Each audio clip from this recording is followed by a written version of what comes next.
আলিয়া ভাটের নতুন সিনেমা আলফার প্রথম টিজার মুক্তি পেয়েছে সোশ্যাল মিডিয়ায়। সেই টিজার দেখে মুগ্ধতা প্রকাশ করেছেন বলিউডের শাহরুখ খান।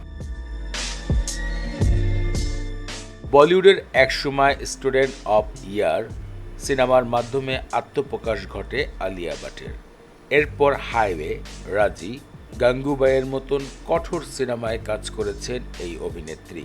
এবার যশ রাজ ফিল্মের স্পাই ইউনিভার্সের আলফা সিনেমায় নতুনভাবে কাজ করেছেন নতুন চরিত্র নিয়ে আলিয়া ভাট। সম্প্রতি প্রকাশ হয়েছে আলফা সিনেমার টিজার।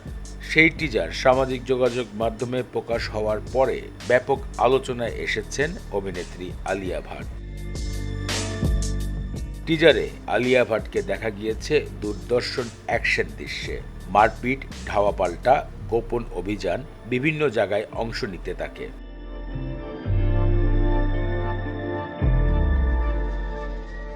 অনেকেই বলছে ইয়াশ রাজ প্রথম নারী দিয়ে তাদের স্পাই ইউনিভার্সের যাত্রা শুরু করছেন।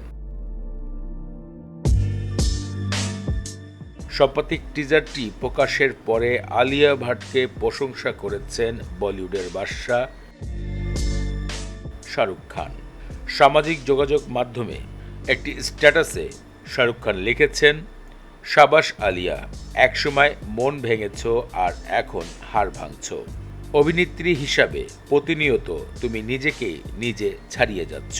শুধু আলিয়া ভাট নয়, কেন্দ্রীয় চরিত্রে অভিনয় করা ববি দেওয়ালেরও প্রশংসা করেছেন শাহরুখ খান। এর সাথে আলফার সম্পূর্ণ টিমকে শুভেচ্ছা জানিয়েছেন বলিউডের বাদশা শাহরুখ খান।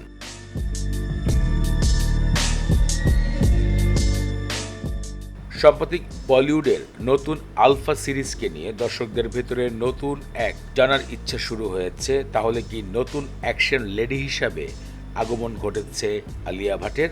এমনটাই সন্দেহ করছেন অনেক ফ্যান ফলোয়াররা। हमारी इकलौती अल्फा। Happy birthday.